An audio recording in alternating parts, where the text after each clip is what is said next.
Chapter 24. The Natural Method of Childbirth. Women have too long remained in ignorance of the most elementary physiological facts concerning childbirth, which they have left to medical practitioners whose education, relating to this as well as to other matters, has been very faulty. As a result of this ignorance, both mother and child have been the sufferers.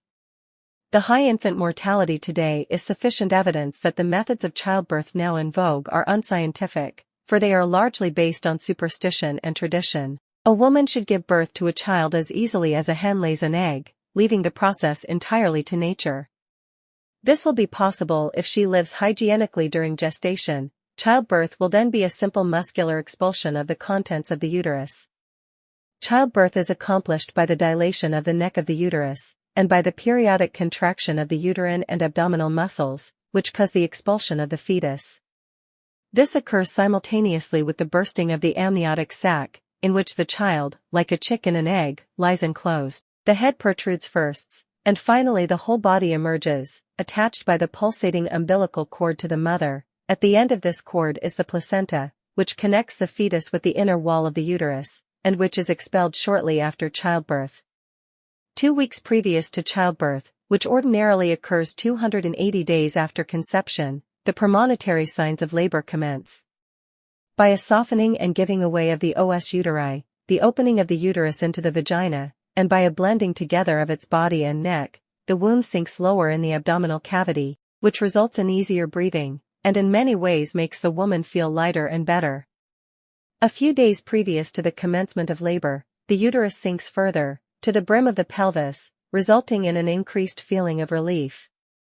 The first labor pains accompany the dilation of the neck of the uterus, to permit the exit of the child. The second labor pains, which are sharper and more frequent, occur when the muscles of the uterus commence their peristaltic action, expelling the fetus in a manner analogous to that of the rectum in expelling its contents. This expulsion requires no muscular effort, or bearing down on the part of the mother. Neither does the perineum need support. Dr. Stockham says, a natural labor needs no manual interference. A Canadian physician asserts that he has attended 1,700 women in confinement without giving support to the perineum, and yet in no case did rupture occur. When the child is born, it should not be immediately washed or oiled, but left to lie undisturbed by its mother. Its vital processes require time for adjustment to a new environment. It is not necessary that the child cry, which it will not do if it is kept warm and comfortable. The parturient woman requires no bandage. Anything tied around the waist after childbirth presses down upon the uterus and may cause prolapsus uteri. No clothing should be put on the newborn child, nor should anything be wrapped tightly around it. If not prematurely cut, no tying of the umbilical cord is necessary. By tying, a small amount of blood is retained in vessels, peculiar to fetal life. This blood by pressure or irritation may prevent perfect closure of the foramen ovale, of the heart, and be a cause of hemorrhage.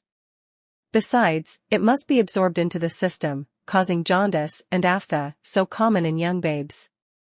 It is, unfortunately, a frequent custom to cut the umbilical cord immediately after birth.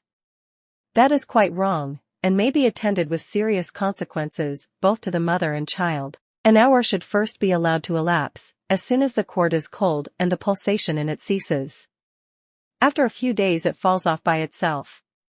Franz Anton Mesmer, the discoverer of animal magnetism, a physician, at first in Vienna, subsequently in Paris, says in one of his writings, a warning against the premature cutting of the umbilical cord. It is the invariable custom, and has become an article of faith in all civilized countries, immediately on the birth of a child and before the placenta has made its appearance, to firmly tie the umbilical cord in 2 places to prevent the loss of blood when the cord is severed.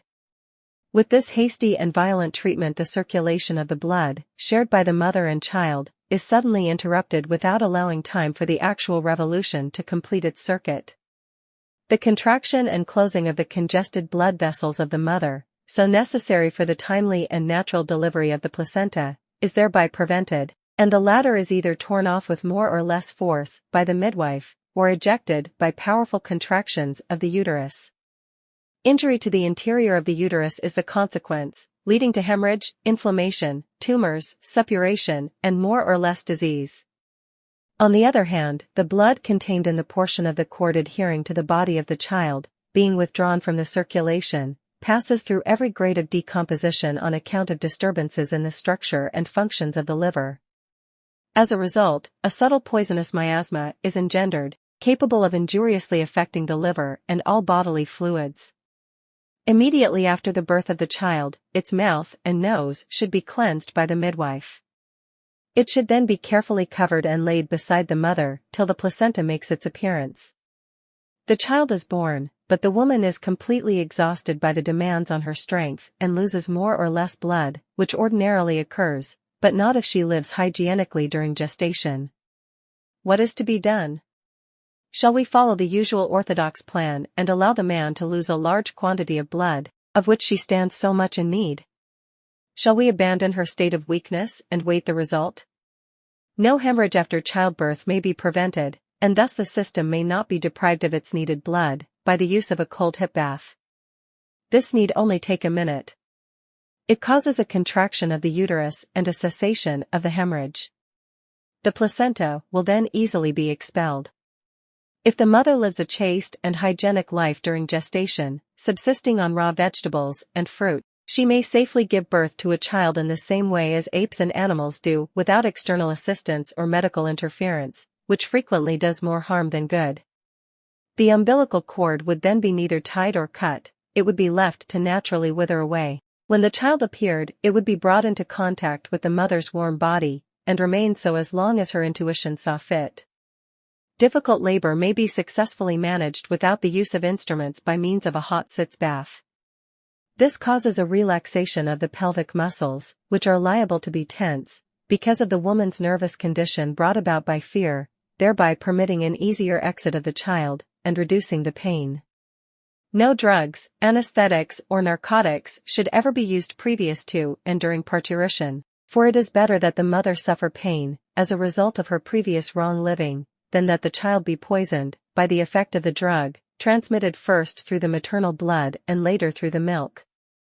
Drugs also cause sickness and the death of the mother following childbirth. The milk lag after confinement is the direct effect of a large dose of ergot, a drug which poisons both mother and child. Pelvic peritonitis, puerperal or childbed fever, the death of the mother after childbirth, is caused by, first, the inflammatory condition of the system before delivery. If a fruit diet has not obviated this, there is nothing to fear. Second, the use of ergot in confinement. Puerperal fever following poisoning by ergot is very rapid in its course and soon terminates in gangrene. If this drug were banished from practice, childbed fever would be rare. Third, contusions and bruises from instruments not handled dexterously. Fourth, the use of cathartics, tonics, stimulants, and other drugs after delivery. It is within the power of every woman that she shall not be subject to these causes of puerperal fever. Instruments frequently maim both mother and child.